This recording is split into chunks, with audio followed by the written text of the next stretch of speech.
How many here believe there's a supreme being, believe there's a God?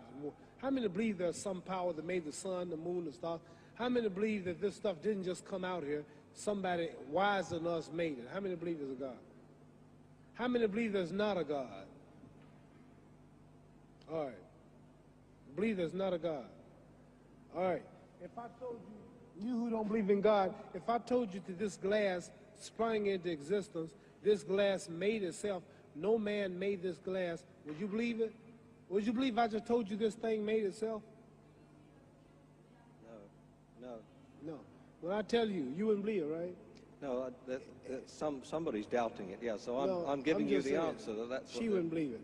If I told her this television station popped into existence, it just, no man made it, you said Muhammad Ali's crazy.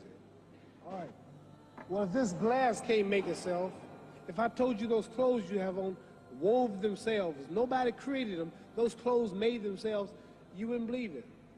But if your clothes didn't make itself, if that glass couldn't make itself, if this building didn't make itself, then how did the moon get out there? How did the stars and Jupiter, Neptune and Mars and the sun, how did nature, how did all this come here if didn't know why is something planning to make it? While I was at Mecca making the pilgrimage, I spoke about the brotherhood that existed at all levels and among all people who were there on that Hajj, who had accepted the religion of Islam. And I pointed out that for what it had done, what the religion of Islam had done for those people over there, despite their complexion differences, that it would probably do America well to study the religion of Islam, and perhaps it could drive some of the racism from this society as it has driven racism from the Muslim society. When I was on the pilgrimage, I had close contact with Muslims whose skin would in America be classified as white, and with Muslims who themselves would be classified as white in America. But these particular Muslims didn't call themselves white. They looked upon themselves as human beings, as part of the human family, and therefore they looked upon all other segments of the human family as part of that same family.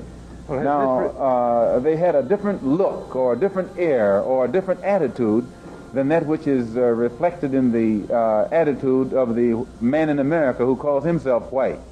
So I said that if Islam had done that for them, perhaps if the white man in America would study Islam, perhaps it could do the same thing for him. وبث الدعاء الخفي الصريح يسعك الفضل